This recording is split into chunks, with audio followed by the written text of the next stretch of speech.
د خپل کلی کونډ یتیمانانو له به ورکې، مجاهدینو مسافرو له به ورکې. فتقوا بها جباههم وجنوبهم وظهورهم،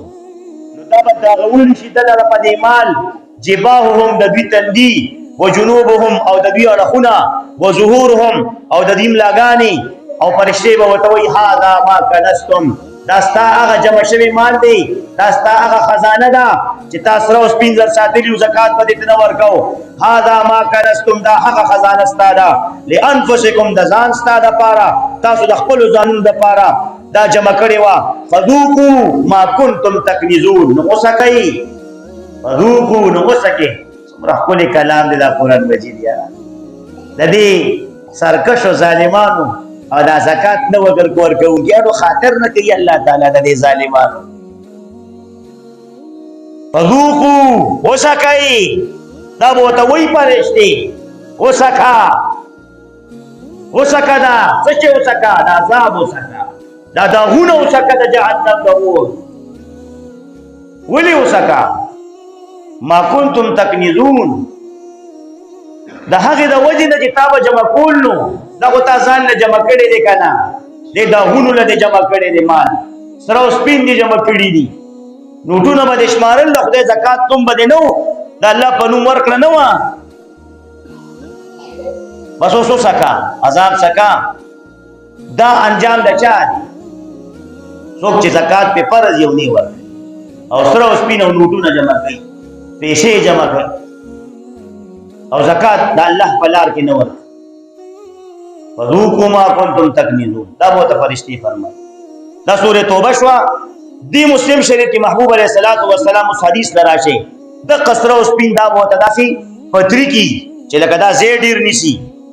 داسې نه چې یو درهم او یو دینار به د بل د پاسه، یو نوټ به د بل د پاسه ږدي، نه، دا به ورته خواره کي داسې چې ځای ډېر نیسي. او بیا به تې سکې جوړې کړي، سکې، او بیا به د جهنم په اورګره کې نو هلې دي، دا به چې کم دی دغه شان ګرمېږي او په دقې به له داغونه ورکوي، داغونه به په دریو ځایونو ورکوي. علماو محدثینو لیکلي، مفسرینو چې دا درې ځایونه ولې الله تعالی یاد کړل. ډېر عجیبه نقطه دلته بیانوي مفسرین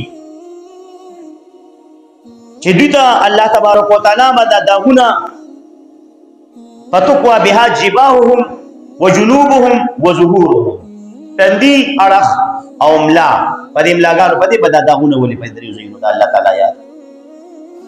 وي. د دې وجه دا ده چې کله دله به فقیر راغی، مسکین به راغی، د مدرسې محتمم به راغی، مسافر طالبان به ورسره، دلته به کېناست، حضرت صاحب الله در باندې کرم کړی، ډېر مال خدای درکړی، مالدار یې، بې کاروبار دی، جایدادونه ځمکې دي، او موږ سره مسافر طالبان دي او په هغې زکات کېږي، د هغې دپاره لکه څه وکړه که نه. خامخا دا ټول مدرسې په دې صدقو زکاتونو زموږ ستا په خیراتونو چلېږي. د مدرسې طالبان چې کوم مسافر وي استادان په هغو زکات کېږي. مسافر خو ډېر مالدار وي نو به مسافر زکات کېږي، مصارفینو د زکاتو نه دي. نو چې کله به له غریب راغی نو ته به دا چل وکړو چې به ولید چې هغه دی بیا را روان دی، پټکي والا را روان دی، څه به غواړي، خو چنده به غواړي، نو بس تندې به یې راګونجې کړه. فقیر به وله راغی، کونډه یتیم به وله را روانه وه، به ته به مخکې نه تندي کې بونجې راوستل، په دقې تندي به وله الله پاک داغونه ورکوي چې تا نه زکات غوښته، زما حق یې نه غوښته، ستاسو احسان، ما در باندې زکات فرض کړی و، خامخا به یې ورکې، یو غریب له به یې ورکې، مسافر له به یې ورکې، مجاهد له به یې ورکې، څومره مصارف د زکات چې ذکر دي هغې کې به یې ورکې. نو ته به په تندي کې ګونجې راوستل هغې سړي ته، نو ځکه تندې به وله الله پاک په دغې مال داغ کوي، داغ به پرې ورکوي. بیا چې به ورته رانږدې شو نو داسې اړخ به یې که ورته، اړخ به یې که ورته چې یاره چې زما له خوا نه رانشي، نو ځکه الله به وله دا اړخ هم داغ کوي، په دې به م وله داغ ورکوي. دا اړخ کړی و فقیر ته، فقیر ته یې سایډ را اړولی، مخې ته یې اړولی، او بیا چې کله انکار کوي نو مکمل شا به یې کړه، فقیر ته به یې شا کړه، چا به چې زکات غوښتو، ما سره نشته، ما خو ورکړی دي، ته خو به وروسته ورکوم، پلانکي دی ورکوم، ډنګري تنظیم دی ورکوم، بانې ماني. زکات د خپل کلي فقیرانو او مسکینانو له به ورکې، د خپل کلي غریبانانو له به ورکې، خپل کلی کې استا کومه مدرسه او مسافر طالبان دي هغه له به ورکه د خپل کلی کونډ یتیمانانو له به ورکه مجاهدین او مسافر له به ورکه دا نه چې په کلی کې د غریب د لوګي نمرې نهر دی د اختر کپڑے وسره د بچو د پاره د روجماتي خوراک ورسره د بچو د پاره نشتا او تا نیغ کېږي او زکات ته یوړو مردان ته دی یوړو به خبر ته دی یوړو او شیرګل ته دی یوړو د جلالانا او یاد د جای شیرګل نه جلالا ته راوړو دا زکاتونه نه چې په مخ مروت باندې زکات ورکې د کلی ضرورت به ختمه د کلی د غریب مسکین فقیر کون دی یتیم پتا حق د مدرسې د طلبه اول به دغه ضرورت پورا کړي دا شریعت مسله ده څوک دې ته تیار دي نو دا درې زینا تندې کې ګونجې راوستو اړه کړو فقیر ته مسکین ته کون دی یتیم ته مسافر ته او بل شاکړې ورته نو الله تعالی د قدرې زینا یاد کړ چې فتقوا بها جباههم وجنوبهم وظهورهم هذا ما كنستم لانفسكم فذوقوا ما كنتم تكنزون د قدرې زینب ول الله پاک داغي اوس په پوهه شوی چې زکه بوله دادري راسه مسلم شریف حدیث مبارک کې دغه محبوب علیه الصلاۃ والسلام دا خبرو کله چې دا پتری وی یخشي رسول الله مبارک فرمایي صلی الله علیه و آله وسلم بیا به الله دوباره ګرمي په فرشتو په جهنم په اور بیا به ول داغونه ور کوي او د قشان د قیامت چې څومره ورځ د 50000 کال دا بدل د عذاب شروع وي د قیامت دروازه عذاب دی جهنم کې بچو سره سکه یا ځان عذاب نکات نگ ورکونکو بل یو الله تبارک و تعالی یادای چې هغه پورې بدد دا عذاب ملاویږي د قیامت پر استردو چې الله تعالی د خلکو میاس کې فیصله ونکي چې فیصله وکړي نو بیا به خپل لار وګوري یا به د جنت لاري که خدای بخلو جنت ته به داخل کی که خدای نو بخ جهنم لار به شي جهنم ته به داخل کی هغه پورې بدد دا عذاب ارزو کو صحابه کرام مبارکانو یا رسول الله صلی الله علیه وسلم د اوخان مبارکی بس چل کی کیونکہ عربو خوخان ساتل کنا اوخانو کې زکات دي پینځو خانو کې یو چیلې ده لسو خانو کې بیا دو چیلې دي لکه خپل ترتیب پر زکات خپل ترتیب نو چې کوم د اوخانو نصاب دی کوم شریعت ذکر کړي هغه به بیا د اوخانو زکات د اوخانو مبارک سو محبوب علیہ الصلوۃ والسلام کو فرمایل چې کوم مالک د اوخانو نه حق د الله تعالی نه ادا کړي زکات نه ور کړي نو دې بدا سي پری خود دي شي په میدان حشر کې په میدان او دا چې کوم اوخان دي د پکې زکات نه ور کړي یو بم پکې غیر حاضر نه د بچو په ټول اوخان دا مال دی کنه ټول اوخان به حاضر کی الله تبارک وتعالى زمکه به دغه اوخان نه د میدان ډکی او بیا به کم دینو دغه اوخان په در افریدي چې کله په در افریدي په دې مالدار د اوخانو په مالک بس د اوخان بدا په خپل خپو چقې دا مالک د پاسه په پټول ګرځي او بیا به په سر او په بدن چکونه لګي دا اوخان او دا چې د قیامت ټول چې څونه ورځ ده 50000 کال به د قیامت ورځ د عذاب بنوي اوخان په خپو به خلې چقې دغه شان عمره خبر بیا محبوب علیه الصلاۃ والسلام وکړ چې 50000 کال ورځ ده او بیا الله تبارک وتعالى چې د دې په میس کې فیصله کوي بس یا به خپل لاره وګوري نو یا به جنت یا به دوزخ لاري بیا عرضو کو صحابه کرام مبارکانو چې یا رسول الله د دې واغانو والو د دې چیلو والو د بس حالي رسول الله صلی الله علیه و آله وسلم مبارک دتم د بارک د او فرمایلا دغه غډي بيزي او چې کم کې زکات نه دی ور کړی هغه واغانی او میخي چې زکات پکې نه دی ور کړی دا به الله د قیامت پر ورځ راځي او دا بوته لیونی شي دا ساروي او د ټولو بخکری په دغه خکرو به وخی چقې بلا مالک چقې به او دا 50000 کاله به د عذاب د قیامت پر ورځ ملاوي پخپو به چقې پخکرو به چقې او دته به دا عذاب ملاوي بیا به ته خدای پاک جوړی ښا الله پاک خو ډیر عجیب نظام دی کړل د ظالمانو سرکشو د پاره ګناګارو کافرو د پاره بیا به وته جوړی دی بچقیږي مړي په بیا به سميږي روحي یوم بدل الله جلودهم راغلی قران شریف کې کله چې موږ په بدلو سرمنې دیتا جهنميانو ته په عذابونو کې نوې نوې سرمنې بدلی اتوماتیکلی چې کوم سوځي به لړکې بل نوې بوراچي دا نوې وته ولې بدلی بار بار چې درد وته محسوس احساس وته محسوس دا عذاب مزه او کلی مزه فذوقو وسکای چې مزه او اخلي دا عذاب الله مدد دغه موضوع نه وساته سره زم خطرناکي خبري نو ګډو بيزو والا او دا غواګانو والا سره دغه لوبه بکیږي بیا تر دې چې الله جل جلاله د دې په میاس کې فیصله وکړي یا د جنت لار ونیسي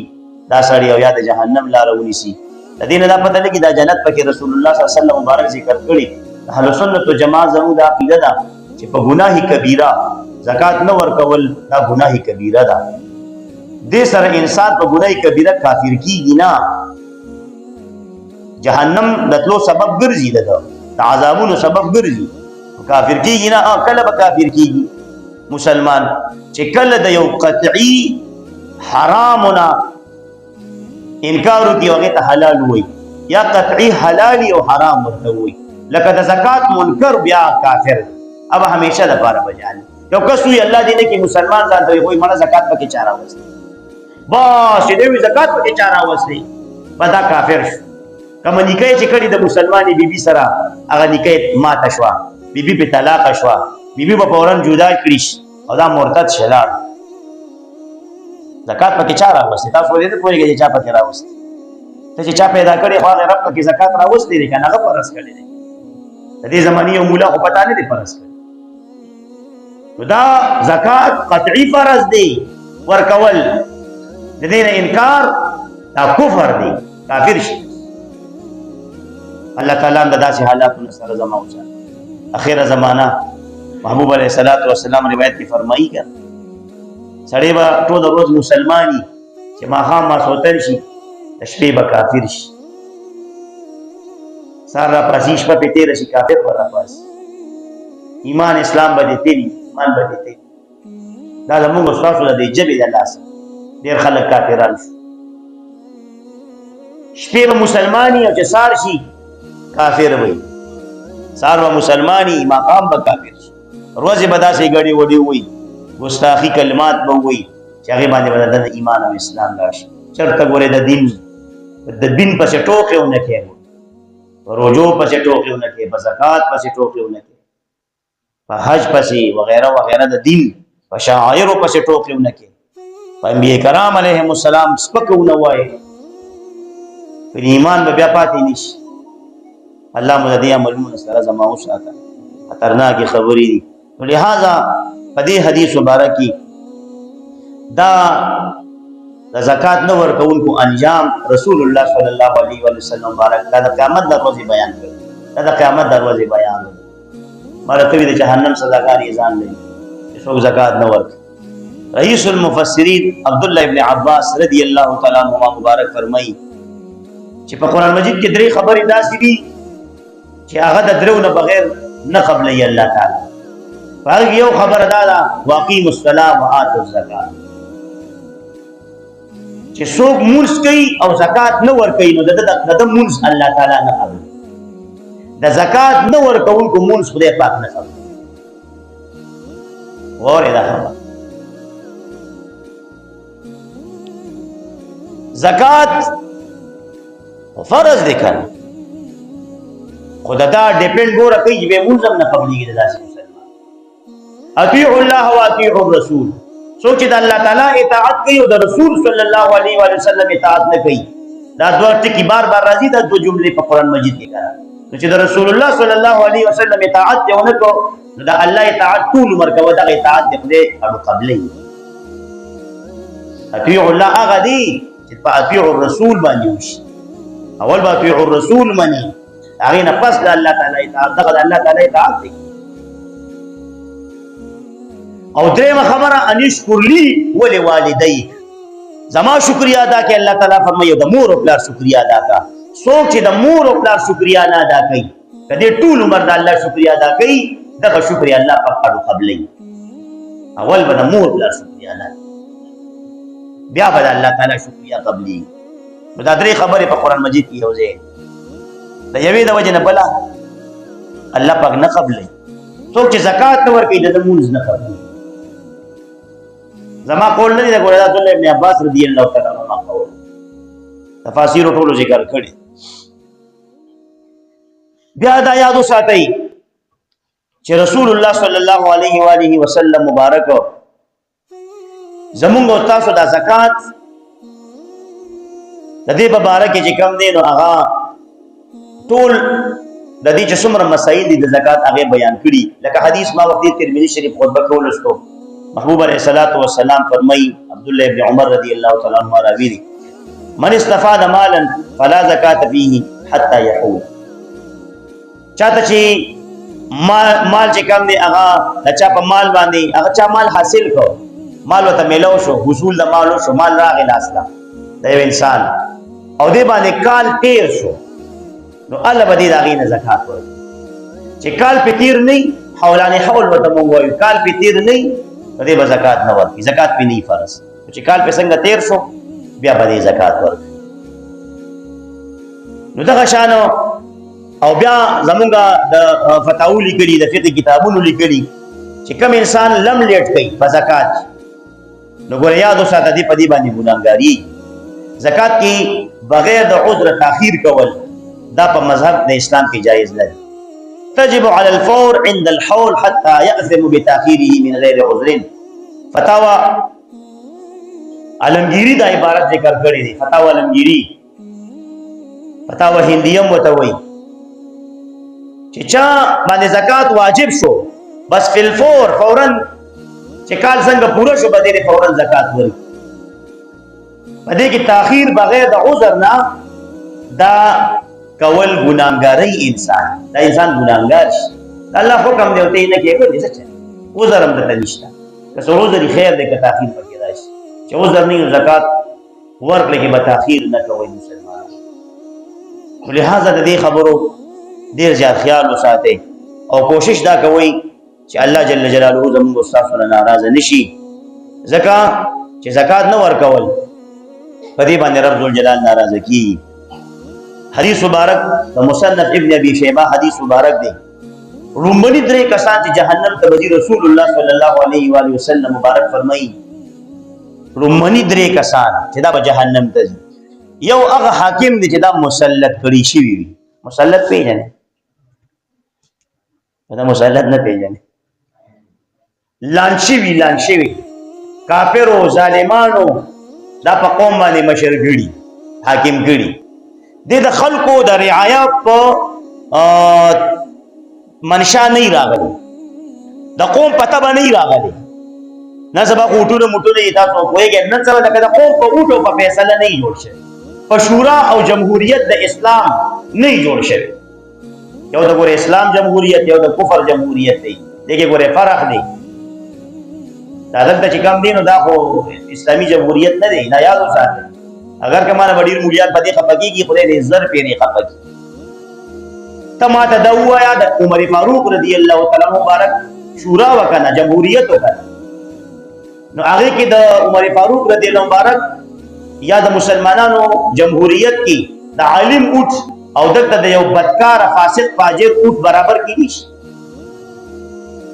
یو جرګمار او خيار مشر سپیروبه چې ګیره په تجربو کې سپینه شوی د تجربو کې حالاتو نه خبر او دلته یو داسې انسان چې لیونی د دوه اوټ دا برابر کیږي. اسلام کې دا برابر نه دي. د سړی اوټ د خزه برابر کیږي. خزه نه واټه تاسو ته کې په اسلام کې چې رسکم څوک مشر کو ما ته او خای چې عمر فاروق رضی الله تعالی عنہ عثمان غنی رضی الله تعالی عنہ علی شیر خدا رضی الله تعالی عنہ عمر بن عبد العزيز رضی الله تعالی خلفا جوړ شي وي مشران بادشاہان مسلمانانو جوړ شي وي کومه زنانه پکې اوټه چولې دی واغې پکې مشوره ورکړي. صحابيات خو وی امهات المؤمنین خو وی ولې مشوره نه ورکوله صحابه ولا نارینه ولا سړول چې یاره زموږ مشوره باندې د پلان کې مشره تما ته خو د عمر فاروق رضی الله تعالی عنہ په شورا کې د عثمان غنی رضی الله تعالی مبارک په شورا کې تما ته خو حکومتي نظام چلولو چې هغه مشوره کې شورا کې زنانه ساتي یو زنانه پکې تما ته وای د قیامت پورې راته نشي کولی. اوس د کفر جمهوریت راواله د کافرانو په جمهوریت کې د لیونی او د روغ مسلمان اوټ برابر دی. د هندو او د مسلمان اوټ برابر دی. د لیونی او د عالم اوټ برابر دی. د خزي او د سړی اوټ برابر دی. مړه دا څنګه جمهوریت دی اسلامیه دا د قوم مشر لیونی جوړي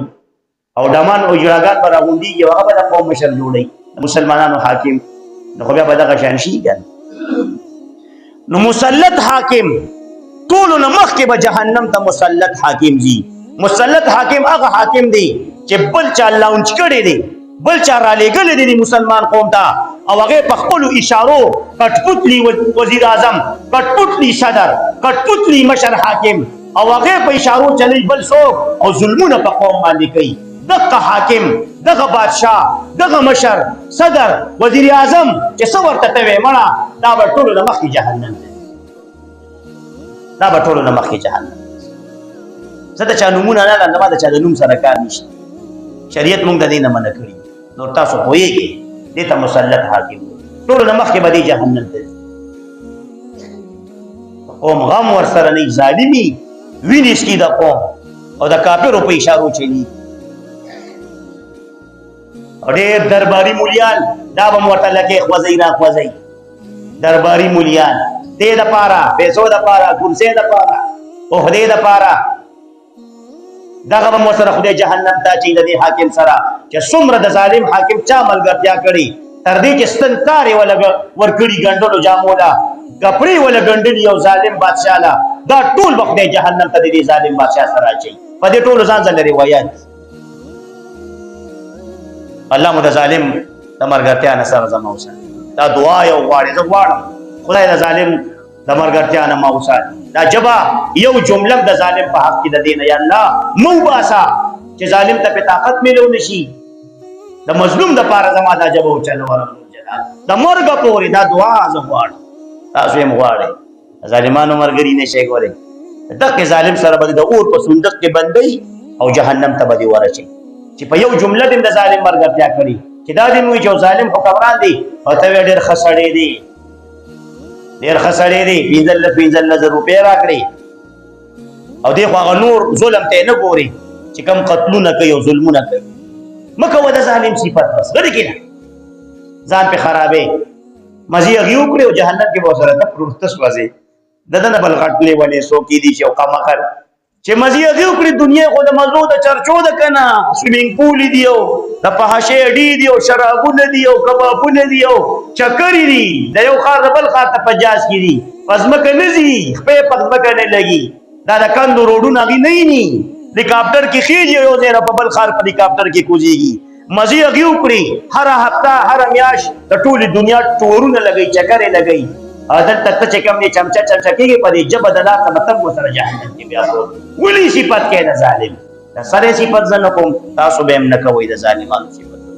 او که کوئ نو هم ورسره به بیا سوځئ، هغې ته بیا ځان تیار ساتئ. نو لہذا لومبني دا کس به جهنم ته ځي. دویم محبوب علیه السلام فرمایي چې هغه مالدار به دویم جهنم ته ځي چې هغه د الله تعالی حق نه دی ورکړی، د مال زکات یې نه دی ورکړی. دویم نمبر به دی جهنم ته، ټولو نه مخکې به دی جهنم ته. الله تعالی دا مالدار ورغورځوي. زما ټاپک سره دا خبره ریلیټډ. هغه مالدار به جهنم ته ځي ټولو نه مخکې چې هغه مال زکات دی ورکړی د الله حق. او دریم هغه فقیر هغه خدای جهنم ته ورچوي، فقیر مسکین غریب چې دی فخر کوي، تکبر او لویي پکې. یو خوا فقیر دی او بل خوا پکې لویي ده، تکبر دی پکې. هسې د غریب سړي سره تکبر خوند کوي. مونږ فقیران ملنګان خلک یو، مونږ ټول کمزور یو، مونږ سره چېرته تکبر او لویي خوند کوي، مونږ کمزور یو. الله تعالی دې مونږ عاجزي ټول عمر په مونږ کې عاجزي وساتي،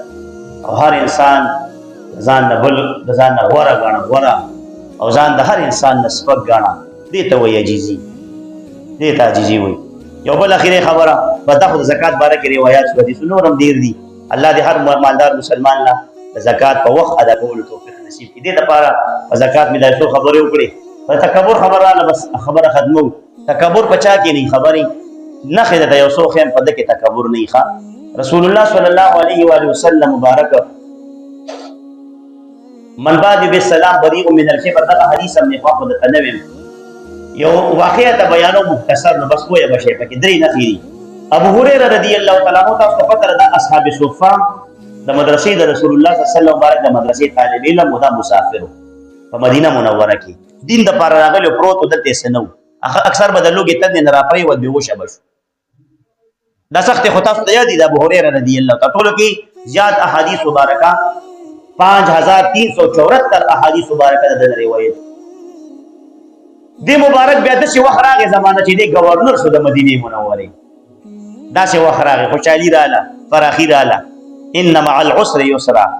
فقیرانو تاسو ته غریبانانو کمزورو الله تعالی خبره ختمه کړي، بېشکه پس تنګې پسې په سختۍ پسې اسانتیا راځي، په تنګې پسې فراخي راځي. بیا دې گورنر شو د مدینې منورې، نو یو پیر ته به داسې ګپ به هم لګو، شغل به یې کو، په خر باندې سور دی او مدینې منورې ته داخل شو او صحابه کرام داسې ناست دي په دې مدینه منوره کې که نه، به دا آواز وکوي اخوا شئ مخې نه بچې، د مدینې منورې گورنر په خر سور را روان دی، شغل نه دا خبره داسې. نو دې صحابو کې یو صحابي ورته داسې وفرمایل چې ابو هریره تکبر در کې پیدا شو، غرور در پکې پیدا شو.